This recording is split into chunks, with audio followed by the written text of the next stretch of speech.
So yesterday we did standard form, where standard form is y is by itself, and all the stuff we talked about, like if something happens with x, then it's the opposite of what you think, and if something happens outside of the x or outside the function, then it kind of is what you think, and that is true when it's in standard form. We have a different form we're going to do today, and it's what's called fireproof form, but that is a Homestead only name. The official name of it, and we got tired of saying it, and this was way before I got here, they changed the name to fireproof form, but it's graph standardization theorem. So if you Google fireproof form, you will find nothing online about it, but if you Google graph standardization theorem, you will find this. Graph standardization theorem. And really, we're taking the standard form and we're rearranging everything. So instead of, and this should be big parentheses, I don't know why, I need to find bigger parentheses on there, but all of that is inside f of x, so x minus h over a is all inside the function, the parent function. And then any sort of number that was added on the end, we brought it over here. Any sort of number that was being multiplied out front, we brought it down here. So it's kind of like the same idea as yesterday when we had 2 in front of the absolute value of x. I could divide it over to the bottom, okay, and still it's correct, it's a relationship, it's just not a function of y in terms of x. Now it's rearranged a little bit. So we're going to move some things around and put it in this form. But what it does, it's at first your head's going to be spinning, and you're going to say, how is this supposed to be easier? This doesn't look any easier. This is, more work. But eventually, on pre-calc, for the functions we use, it's not really any better, any worse than doing standardized form. But when we get to trig the second semester, you will mess up a lot if you don't do fireproof form. And I told them over and over the last few years, I told them, like, you gotta use fireproof form, and on the test they do it standardized form and they miss it because it's really hard to do one thing without fireproof form. So get used to using it. You don't have to use it every time, but get used to using it because it will help second semester. Okay, so what's this guy? Okay, so what it does when you split it up like this, on the left side, kind of draw a line down the middle. The left side is all vertical stuff. So this side is all vertical stuff. So anything, if you're looking at a number, if it's on the left side, it's either a vertical translation, up or down, or it's a vertical scale, which is a stretch or a shrink. But it's going to be all vertical stuff. And if it's on the right side, it's all horizontal stuff.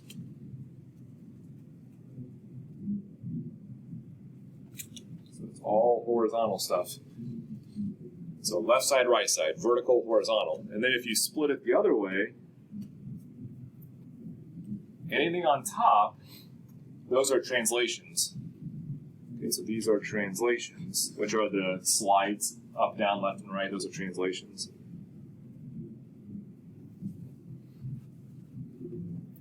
And then the bottom are the scales, which are the stretches and shrinks.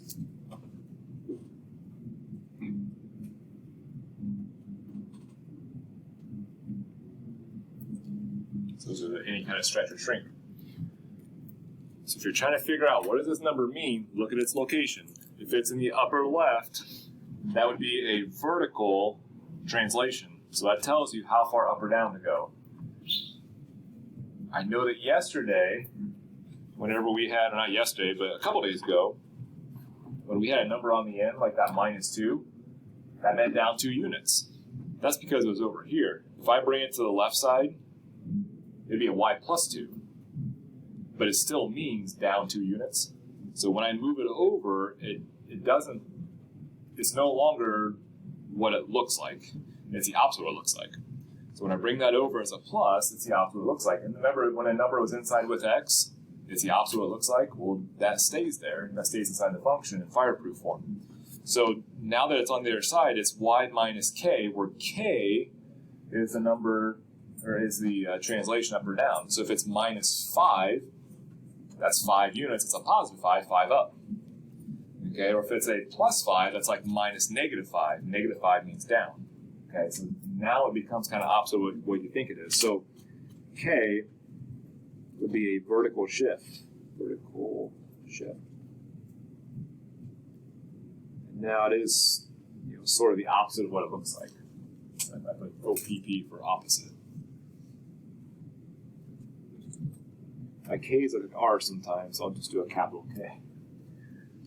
And then if you see a number up here, H, that's horizontal translation, that's left or right. So H is going to be the horizontal shift.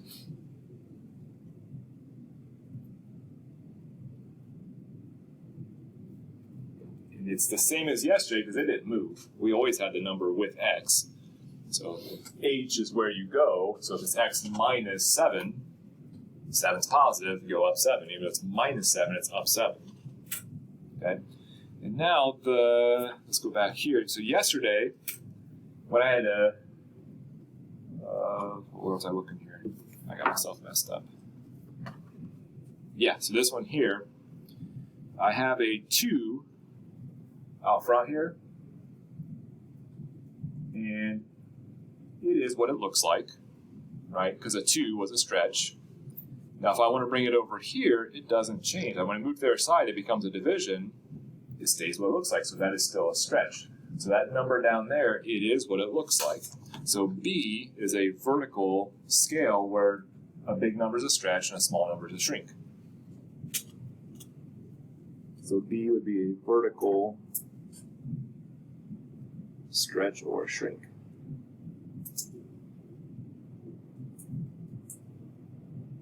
Again, we call that scale. That's a stretch or a shrink, vertical. But A, however, yesterday, A, it was on top with X. Now it's on bottom. Okay, so if I'm looking on the other side here, like 2 is on top. 2 is a big number, but it's with the X, so it's the opposite of what I think, so it's going to be a shrink. But what if I want to bring it on bottom? So I'm going to say I want to write 2X, I want to write it as X over something.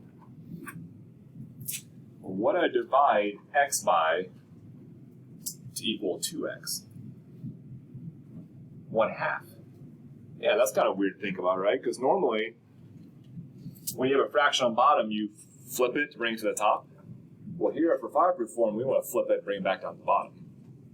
If it's okay to do one way, it's okay to do the other. So when I flip it on bottom, a 1/2 looks like a shrink.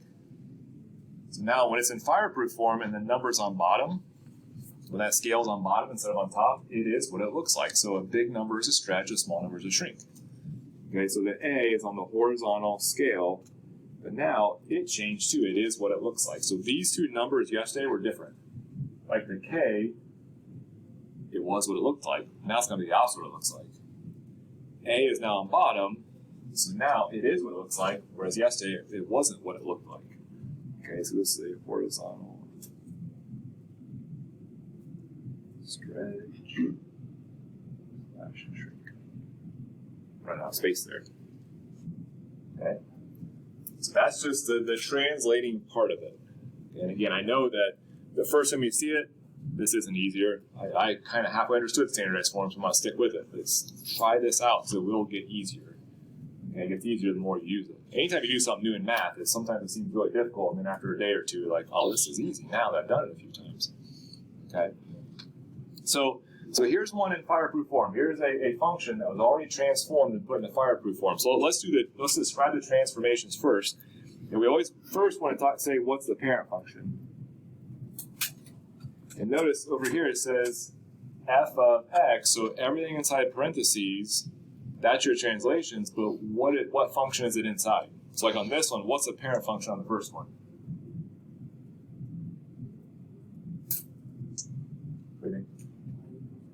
X squared, yep. So y equals x squared. See how everything's inside of a squared? Because everything inside of here replaced x. So f of x. So this would be like an x inside x squared. So the parent function, this is just a parabola being shifted around. Okay? So you can go in any order you want. I'm just going to go like reading the book. I'm going to start up here. So y plus 1, what does that mean? Down 1, yep. It's kind of opposite what you think. Plus 1 means down. And then what would this minus 3 with x be? Right 3.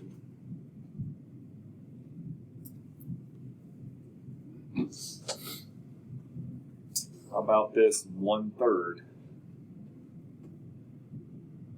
The lower left-hand corner, it's a vertical.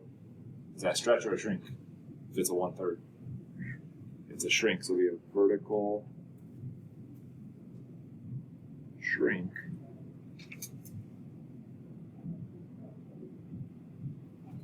Which means all your y values will be 1/3 as high as they were before. You're going to shrunk down 1/3. And at the same time, we have a 2 here, which is a horizontal.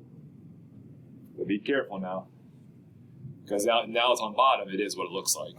So this one is going to be a stretch.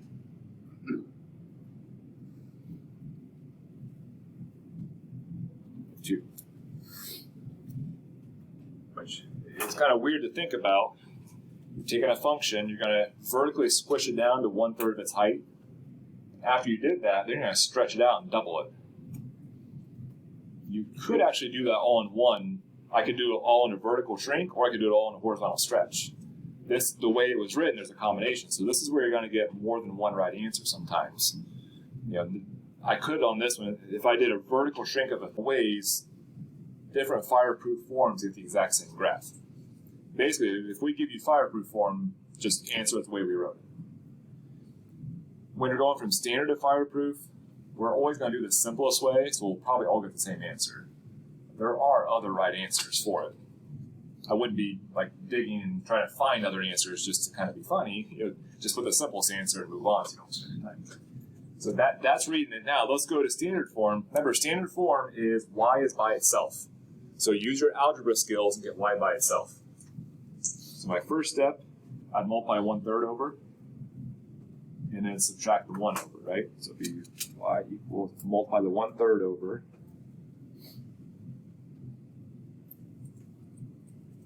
and then subtract the 1 over.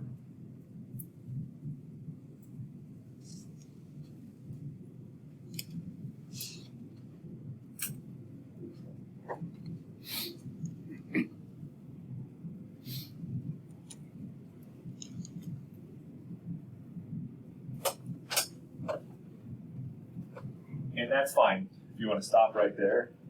I do want to emphasize the 1/6 or 6 thing. If I keep simplifying this, I want to leave the x plus 3 squared in there, but because the squared means square the top and square the bottom. Well, I'll just square the bottom only, and I'll leave the top as x plus 3 squared, because that's the parent function as an x squared, so I don't need to multiply it all out. So this would be x plus 3 squared over 4.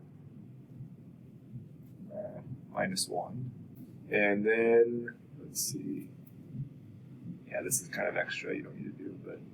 Isn't that x minus 3? Yes, minus.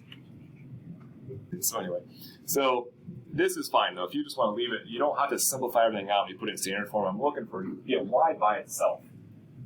There's some things we want to simplify in there, but not. Yeah, just stick to that. It's probably easier. Okay, so this guy, now it's in standard form. You can try to do the transformations in standard form, and there is value in that. But it's going to be easier to put it in fireproof form to see what's going on, all of the transformations. So we could try it first. What's the parent function here? It looks like an x cubed, right?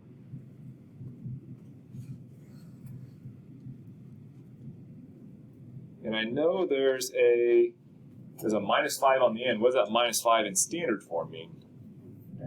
Down 5.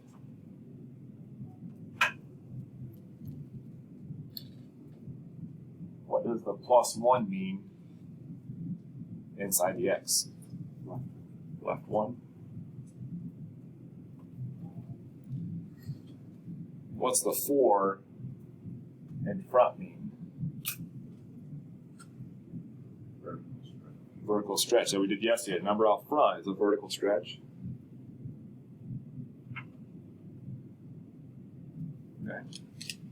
So I'm pretty sure I got it all. But in the next 3 minutes, let's try to put it in fireproof form and see if it all matches up.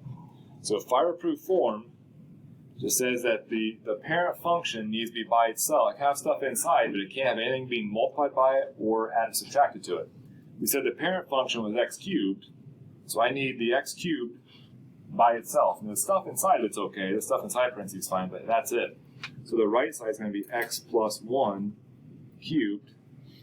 And actually, I'll put that over 1 just so it has something on the bottom as a placeholder, because it has to have an a. What will go on the other side then? Bring 5 over, divide by 4. Does all that match up? Down 5, left 1, vertical stretch of 4, and no horizontal, so there's no combinations in it. And a lot of times when you're going standard form to fireproof form, there's going to be one stretch and shrink. So you're vertical, horizontal. We don't mix it up because that would make it harder. When it's in fireproof form, we can mix it up. But when you do it, when we all do it, we'll probably get the same, which is one. Either a vertical stretch or shrink or horizontal stretch or shrink, and that's it. We don't do more than one. Okay, let's pause there. We'll finish after lunch. And on the next one here, we've got all the translations for you. It'll probably be easier to put it in fireproof form and then solve it. I mean, that progression seems to be make it a little bit easier. But the parent function is a logarithm, which means on the other side I need to have log, and then inside where x is, I'll have all of this stuff inside there. So the right side I'm going to have log, and then a numerator and a denominator inside. On the left side, I'll have a numerator and a denominator. And we'll start filling in. So shift up 2 units. So that'd be -2. X inside of here. All these x's have a coefficient of 1 right now. We'll talk about tomorrow why that's important. But right now, they all have coefficients of 1. And a right phi, that's -5. A vertical shrink, probably should change the wording on this, but if it's being shrunk by 3, that means it's a factor, so it's like 1/3 is the actual scale factor. So that would be a vertical 1/3, and then a stretch by 2. So stretch by 2 would be a 2 in there.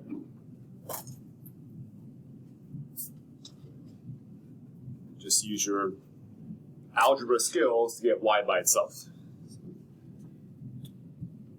Multiply the 1/3 over, and then add the 2 onto the end.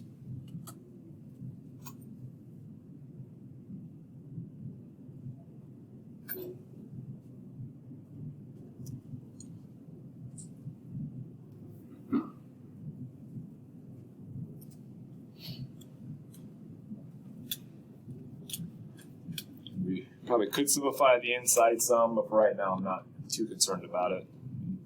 If there's a 2 on bottom, we could put 1/2 x minus 5/2 inside parentheses also. That's not super important to me right now, but you could do that if you want to simplify some. So 1/2 x minus 5/2. The next one, it doesn't have a parent function. It's just saying f of x. So it's like you're just practicing with some function, some random function. So that we'll say the parent function here is f of x, and we're trying to describe what were the transformations done to that imaginary f of x. So if I put it into fireproof form, the first step would be subtract the 2 over. And then I got 2 in front here, so I'm going to divide by 2. That way f of x is by itself. And if there's nothing on bottom, just put a 1 on bottom, just to show that there is no horizontal stretch if it's just a 1.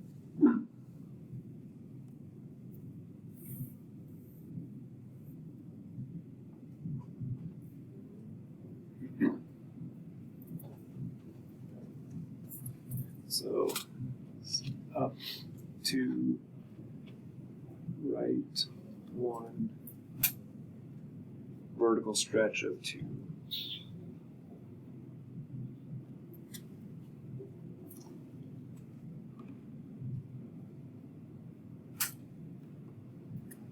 The next one. So you can do all that if you need to. Talk to somebody if you want to screw your desk together, work with somebody. But try this. Try to do both these boxes here. So I'll freeze my screen and I'll put the answers up and we'll share in a second. But try that out.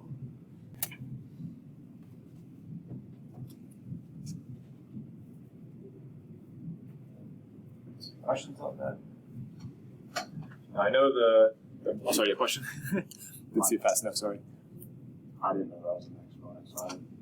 Oh, it's 2 to the x. Yeah, all that is the taking the spot of the x. With the Math Excel, I know there's no fireproof form Math Excels because this is out of this graph standardization theorem is from a different book.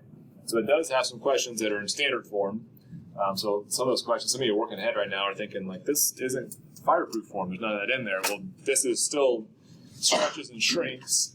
But tomorrow we're going to have a worksheet over this, over just fireproof form. So if it helps to transform it into fireproof form, to answer your questions, you can do that. But some of those questions weren't quite what we went over today, but it does have to do with stretches and shrinks like we did yesterday. If you're doing a horizontal stretch or shrink, you put like a 5x in for the x's. That'll shrink it because it's the opposite of what you think. You'll shrink it by 1/5 instead of actually expanding that. But if you have any questions, let me know.